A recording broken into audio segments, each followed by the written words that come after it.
La grande famille de One Piece, première partie. Bonjour à tous, j'espère que vous allez bien. Aujourd'hui, nous allons voir les arbres généalogiques des personnages de l'équipage du chapeau de paille. C'est parti. Commence par le personnage le plus célèbre. Monkey D. Luffy est le fils de Monkey D. Dragon. Sa femme ou la véritable mère de Luffy n'a jamais été vraiment nommée. L'auteur de One Piece, Oda, a déclaré que la mère de Luffy ne serait jamais présentée. Cependant, dans le chapitre 1057, dans le flashback de Shanks, une mystérieuse femme tenant un bébé apparaît. Elle pourrait être la mère de Luffy. En ce qui concerne son père, Monkey D. Dragon, il est le chef des révolutionnaires, celui qui veut renverser le gouvernement mondial, connu comme l'homme le plus dangereux du monde. Il est le fils du très célèbre vice-amiral Monkey D. Garp, et donc le grand-père de Luffy. Même s'il existe de nombreuses théories, sa femme n'a pas été introduite dans le manga. Monsieur Garp est considéré comme le héros de la marine après avoir notamment vaincu l'équipage légendaire des Rocks. Il se battra sans relâche contre les pirates, même si cela ne se passe pas comme prévu, car comme vous le savez, son fils est devenu le chef de l'armée révolutionnaire et ses petits-fils sont devenus des pirates. Même son premier apprenti Kuzan fera partie par la suite de l'équipage de Barbe Noire. En réalité, Garp a un cœur gentil et n'a que de l'amour et de la sympathie pour sa famille. Il va adopter un certain Ace et deviendra en quelque sorte un grand-père pour l'enfant. Son plus grand rival est le roi des pirates Goldie Roger. Cependant, Garp lui voue un grand respect, tout comme Goldie Roger trouve que Garp est le seul de la marine capable de lui tenir tête. Avant son exécution, il demanda même à Garp de veiller sur son fils qui est donc Ace et qui n'était pas encore né. Garp fit alors la promesse à Goldie Rogers de protéger et de veiller sur son unique descendant. Goldie Roger est donc le père biologique d'Ace. Enfant unique qu'il a eu avec sa fiancée Portgas D. Rouge qui est donc la mère biologique. Cette dernière, afin de protéger Ace du gouvernement mondial et de la marine qui cherchait l'éventuel enfant du roi des pirates pour l'exécuter, va réussir à retarder à 20 mois son accouchement. Épuisée, elle décéda après la naissance de l'enfant. Avant de mourir, elle nomma son fils Goldie Ace en hommage à son mari. Mais ce dernier changea de nom et prit le nom de Portgas D. Ace en hommage à sa mère. D'ailleurs, une fois adulte, Ace considère seul Barbe Blanche comme son véritable père, car il faisait au final partie de son équipage et que tous les membres de l'équipage étaient considérés par Edward Newgate comme ses enfants. Pendant son enfance, Ace, qui était sous la charge et protégé par Garp, a été confié par ce dernier à la famille d'Adan, une famille de brigands des montagnes qui vit sur le mont Corvo, et qui a été obligé par Garp d'élever son petit-fils adoptif. En échange, ce dernier ferma les yeux sur les nombreux crimes commis par la famille. Ace sera rejoint par Luffy quelques années plus tard après que Garp apprit que son petit-fils biologique avait fréquenté Shanks. Curly d'Adan sera considérée comme une mère adoptive pour les deux garçons. Luffy et Ace n'arrivaient vraiment pas à s'entendre au début. Cependant, avec le temps et même s'ils ne sont pas du même sang, les deux vont réussir à créer des liens et devenir de véritables frères. Ace rencontra un certain Sabo qui fera partie de la bande. Après avoir échangé une coupe de saké, les trois se considèrent désormais comme de véritables frères pour le restant de leur vie. Sabo, considéré comme le frère spirituel de Luffy et Ace. Bien que Sabo soit le deuxième membre le plus important de l'armée révolutionnaire, il est issu de la noblesse. Son véritable père est Outlook III, un noble qui vit au royaume de Goa. Celui-ci est marié à Didit qui est donc la mère de Sabo. Le couple a adopté un enfant appelé Steri qui est donc le frère adoptif de Sabo et qui est devenu le roi du royaume de Goa. Steri est marié à la princesse de Sally en toilette qui est donc la reine du royaume de Goa. Il faut aussi parler de celui qui est peut-être la personne la plus importante pour Luffy, le héros de son enfance, Shanks. Le capitaine de l'équipage du Roux, un ancien apprenti de Goldie Rogers, il est celui qui règne sur le Nouveau Monde mais aussi l'un des 4 empereurs. Il confie à Luffy son chapeau de paille, qui est d'une valeur sentimentale extrême pour Shanks qui le considère comme son trésor, étant donné qu'il appartenait à son ancien capitaine Goldie Roger. Shanks est aussi celui qui a volé le Gomu Gomu no Mi, qui est en réalité un zoan mythique appelé le Ito Ito no Mi modèle Nika, qui est le fruit du démon légendaire de Nika et qui a été accidentellement mangé par Luffy. Cela lui permet non seulement d'avoir un corps élastique,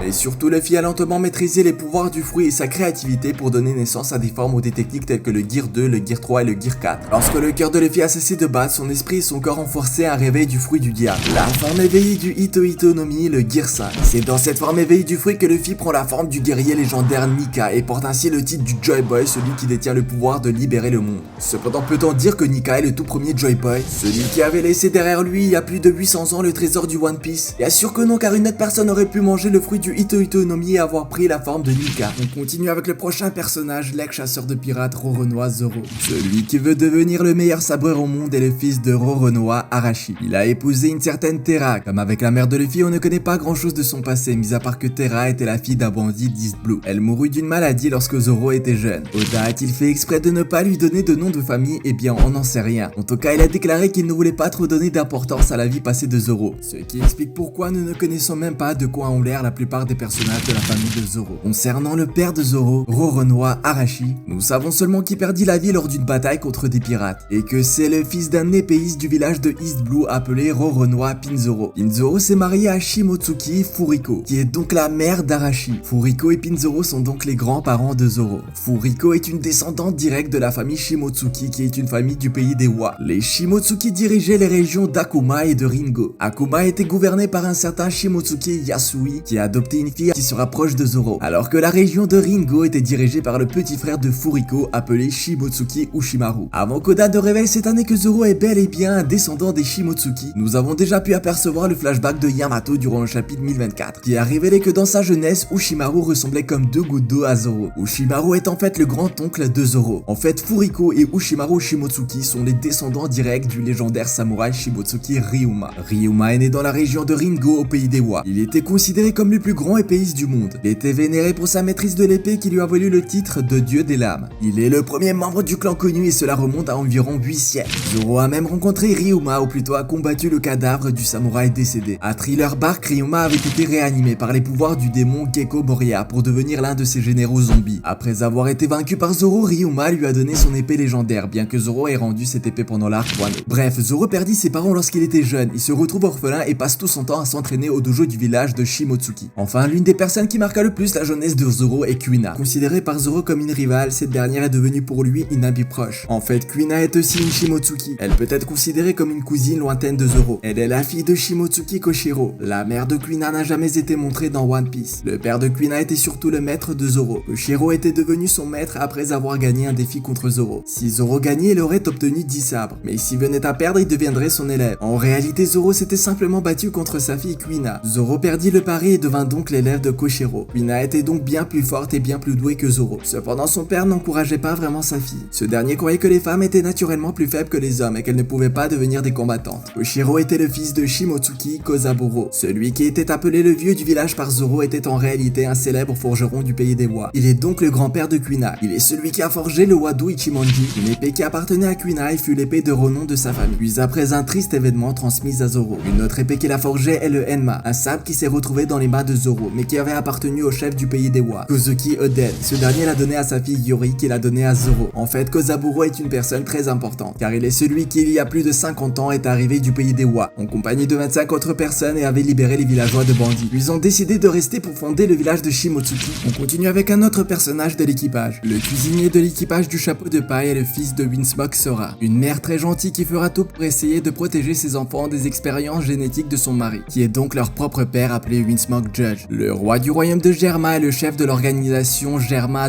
6 est une personne cruelle qui vient d'une famille de nobles. Ce dernier veut faire de ses enfants des monstres capables de gagner n'importe quelle guerre. Pour cela, il va forcer sa femme Sora à subir une intervention chirurgicale afin de modifier les gènes de leurs enfants qui n'étaient pas encore nés, afin que ces derniers possèdent une force surhumaine et deviennent des êtres sans émotion. En fait, le couple va avoir une première fille appelée Reiju Winsmoke. Cette dernière avait déjà la force et l'intelligence d'un adulte alors que ce n'était qu'une simple enfant. Cependant, comme elle fut élevée par sa mère Sora, elle est devenue une personne très attachante avec beaucoup d'empathie. Cette dernière respecte aussi son père et lui obéit. Par la suite, Sora va à nouveau tomber enceinte et attendre des quadruplés. Judge, qui était aussi un ancien scientifique, va à nouveau forcer sa femme à subir une intervention chirurgicale. Cette intervention devait être encore plus lourde que la précédente afin de transformer leurs futurs enfants en combattants surpuissants et sans émotion. Pour protéger ses enfants, Sora prendra un médicament destiné à contrer les effets de leur modification génétique. Mais cela n'a pas vraiment été efficace, seul Sanji n'a pas été touché. Les autres enfants sont devenus des êtres puissants et sans émotion. Même s'ils sont tous nés le même jour, Ishiji Winsmoke est le premier à sortir du ventre de sa mère. Le deuxième fils de la famille Winsmoke est Niji, il est aussi génétiquement modifié. Le troisième fils est Doc Sanji qui est un enfant normal. Enfin, le dernier fils est Winsmoke Yonji qui est aussi génétiquement modifié. Du fait de leur différence, les trois frères et leur père vont ridiculiser et brutaliser Sanji. Sanji est exclu de la famille pour sa différence. Judge punit souvent Sanji en lui mettant un masque de métal sur le visage et en l'emprisonnant dans une cellule sombre. Après le décès de Sora, seule Reiju, et même si elle ne montre pas trop d'attachement devant les autres, va essayer de protéger son petit frère. C'est d'ailleurs elle qui a libéré Sanji de la cellule sombre dans laquelle son père l'a enfermé. Et c'est elle qui a poussé Sanji à fuir les Winsmoke. Elle l'encourage à embarquer sur un bateau de croisière pour qu'il poursuive son rêve de devenir cuisinier.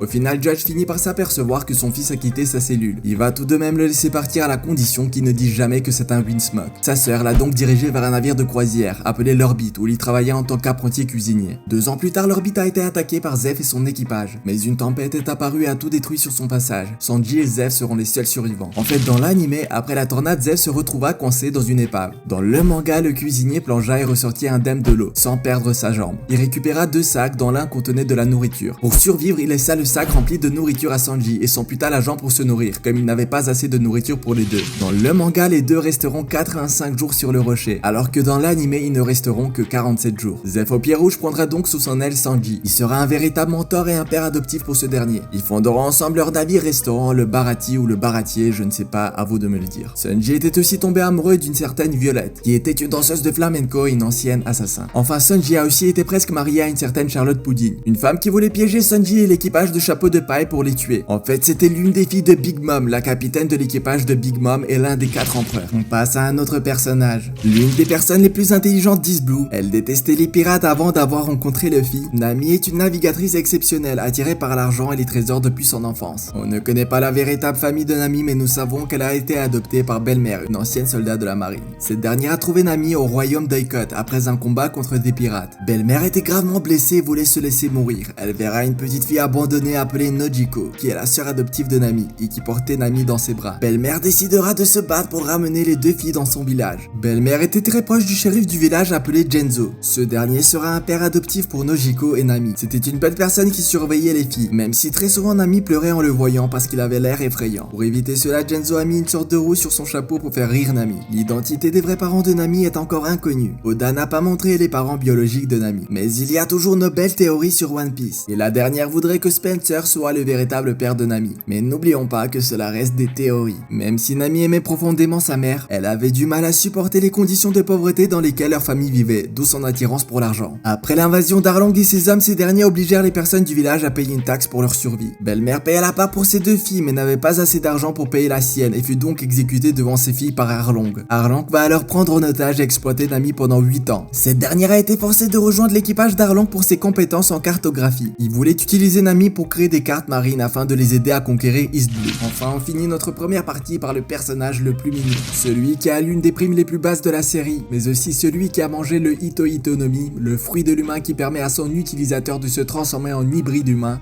Tony Chopper est le médecin de l'équipage de Chapeau de Paille. Nous ne connaissons pas vraiment ses parents, mais nous savons que c'était un couple de rennes qui faisait partie d'un troupeau qui a vécu sur l'île de Drum, une île sur Grand Line constamment enneigée. Dès son enfance, il sera mis à l'écart par le troupeau du fait de sa différence qui est son nez bleu. Chopper sera définitivement exclu du troupeau après avoir mangé le fruit du démon, qui lui permet d'avoir 8 formes de métamorphose. Il se fera aussi chasser par les humains à cause de son aspect mi-humain mi-animal. Un certain Iluluke va sauver le petit renne. En fait, Iluluke est une sorte de médecin scientifique pas tout à fait honnête. Il prétendait notamment avoir créé un médicament miracle capable de soigner toutes les maladies. En fait, il manipulait tous ses patients pour leur voler de l'argent. Cependant, Iluluke reste une bonne personne car ce dernier va soigner les lents au nez bleu. Il lui donnera par la suite le nom de Tony Chopper. Tony qui en japonais est égal à Tonakai qui signifie reine. Il devient ainsi un père adoptif pour ce dernier, c'est lui qui donna à Chopper son chapeau. Avant son décès, Iluluke va mettre à la porte Chopper car il ne voulait pas que ce dernier le voie s'éteindre. Chopper a été dévasté par la perte de son père adoptif. C'est d'ailleurs pour lui rendre hommage qu'il a décidé de devenir médecin. Après ça, c'est une collègue médecin de Iluluke appelée Kurea et âgée de 144 ans qui est devenue pour Chopper une sorte de mère adoptive. Elle le considère d'ailleurs comme son véritable fils. Elle va le former et lui enseigner tout ce qu'elle sait. Même si cette dernière est très stricte et très dure avec Chopper, elle est très attachée à lui. Chopper et Kurea vivent en quasi-autarcie. Ils descendent uniquement de la montagne pour se rendre dans la ville la plus proche pour soigner les habitants de Drum en échange de ravitaillement. Chopper va rejoindre l'équipage de Chapeau de Paille à la fin de l'arc du royaume de Drum. Avec lui se finit la première partie de la vidéo. Surtout n'oublie pas de t'abonner pour ne pas louper la deuxième partie. A plus.